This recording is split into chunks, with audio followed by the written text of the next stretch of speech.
عزیز اس وقت انتہائی نامساعد حالات سے دوچار ہے اور یقیناً جس اشتعال انگیز بیانیے کو موضوع سخن بنایا جا رہا ہے اس سے یہ حالات مزید ابتر ہونے کے خدشات ہیں۔ حدود میں رہ کر سیاست کرنا ریاست کے ہر شہری کا حق ہے، مگر سیاست کے نام پر ریاستی اداروں کی عزت کو پامال کرنا، ریاستی اداروں کو نشانہ بنانا، یقیناً کوئی بھی محب وطن پاکستانی اس چیز کا متحمل نہیں ہو سکتا، اور خصوصاً محافظین وطن کے خلاف کسی بھی قسم کی ہرزہ گوئی کرنا یہ ناقابل برداشت عمل ہے۔ یہ جو محافظین وطن کے خلاف ہرزہ سرائیاں ہو رہی ہیں اس کے پس پردہ ایک بہت بڑی سازش ہے۔ آپ نے سنا بھی ہوگا کہ جب بھی عالمی طاقتیں کسی ملک کو تباہ و برباد کرنا چاہتی ہیں تو سب سے پہلے وہ دیکھتی ہیں کہ اس ملک کی دفاعی پوزیشن کیسی ہے۔ اگر تو وہ ملک مستحکم نہ ہو،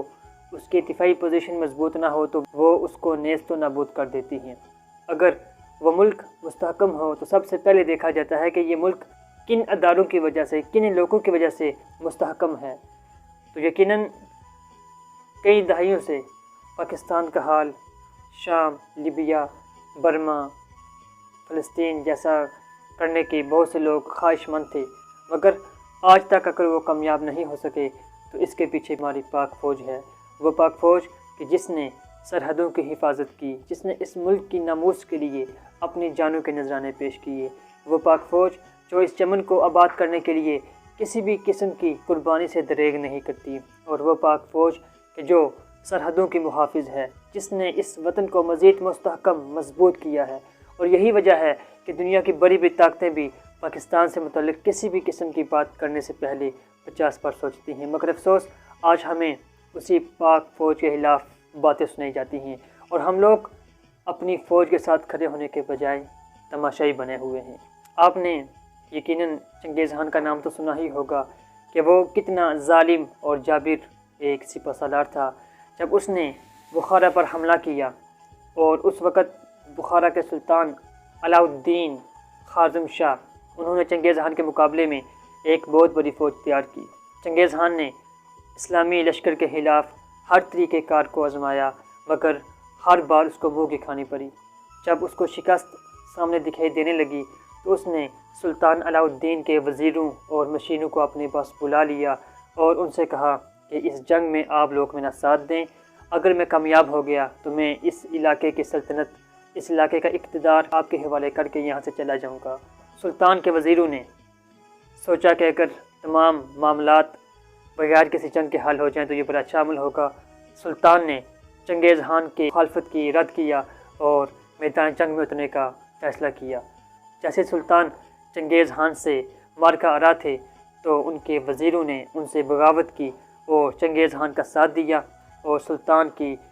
فوج کی ایک بڑی تعداد اس جنگ میں شہید ہوئی۔ چونکہ سلطان علاء الدین اس وقت جنگ میں تھے اور ان کے شاید وہم و گمان میں بھی نہ تھا کہ ہم دشمن کے خلاف تو مقابلہ کر رہے ہیں مگر ہمارے اپنے لا الہ الا اللہ کہنے والے ہی ہمارے خلاف بغاوت کریں گے،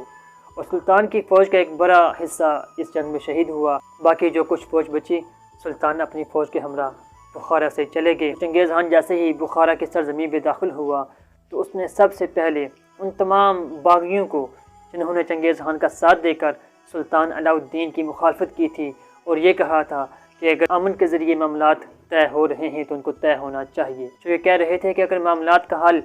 باہم افہام و تفہیم سے ہے تو جنگ کا کوئی فائدہ نہیں۔ چنگیز خان نے سب سے پہلے انہی لوگوں کو سولی پہ لٹکایا۔ جب ان لوگوں نے اپنا یہ انجام دیکھا تو چیخ اٹھے کہ چنگیز خان ہم تو تمہارے ساتھی تھے، ہم نے اس جنگ میں تمہارا ساتھ دیا۔ تو چنگیز خان نے ایک بڑا مشہور ایک سنہرا جملہ کہا تھا کہ جو لوگ اپنے مسلمان بھائیوں کے، جو لوگ اپنے خاندان کے وفادار نہیں ہوئے وہ کل میرے وفادار کیا ہوں گے۔ اور یہ وہی بخارا ہے جسے بغداد کے بعد اس دور میں علم و آگاہی کا دوسرا بڑا مرکز کہا جاتا تھا، اور بغداد کے اندر ہونے والی ہر علمی تحقیق کی بازگشت اس علاقے میں سنائی دیتی تھی۔ چنگیز خان نے اس علاقے کے تمام مکاتب، مدارس، اس علاقے کے تمام مساجد کو تباہ و برباد کر دیا، مسجدوں میں داخل ہو کر لوگوں کو نماز کی حالت میں شہید کیا، اور پھر ایک دردناک داستان یہاں سے آغاز ہوا یہ سب کچھ کیسے ممکن ہوا کہ اپنوں نے ہی اپنوں کے خلاف بغاوت کی، اور آج یقیناً ہم پر بھی وہی فارمولہ آزمایا جا رہا ہے۔ دشمن سمجھ چکا ہے کہ جب تک پاکستان کا دفاع مضبوط ہے، جب تک پاکستان کے پاس ایک عظیم فوج ہے، تب تک پاکستان کا دنیا کی کوئی بھی طاقت کچھ بھی نہیں بگاڑ سکتی۔ اس لیے وقت رات کوشاں ہیں کہ کسی طریقے کے ساتھ اس عوام کے اندر اپنی فوج کے خلاف نفرت ڈالتے ہیں، اتنی نفرت ڈالتے ہیں کہ یہ عوام اپنی فوج کے خلاف کھڑی ہو جائے۔ ہمیں ایک پاکستانی ہونے کی حیثیت سے اپنی فوج کے ساتھ کھڑا ہونا ہوگا، اپنے اداروں کے ساتھ کھڑا ہونا ہوگا۔ ایک جنگ میں جانے سے قبل امت مسلمہ کے ایک عظیم سپہ سالار ٹیپو سلطان، انہوں نے اپنے جانثاروں سے کہا تھا کہ تم میرے دوستوں کا خیال رکھنا، اپنے دشمنوں کے بارے میں خود سوچ لوں گا۔ اور یقیناً آج ہمیں بھی سوچنا ہوگا، ہمیں دیکھنا ہوگا کہ ہمارے دوست کون ہیں، ہمارے دشمن کون ہیں۔ سیاست کے نام پر کسی بھی ادارے کی تضحیک کو تذلیل کرنا، یہ کسی کو اس کا حق حاصل نہیں ہے، اور یقیناً پاکستانی قوم بھی کبھی بھی کسی کو اس کی اجازت نہیں دے سکتی۔ یہ وطن عزیز آج اپنی قوم سے اپنے محافظین وطن کے ساتھ کھڑے ہونے کا تقاضا کر رہا ہے۔ اللہ تعالیٰ محافظین وطن کو سدا شاد و آباد رکھے، اللہ تعالیٰ وطن عزیز کی حفاظت فرمائے۔ وما توفیقی الا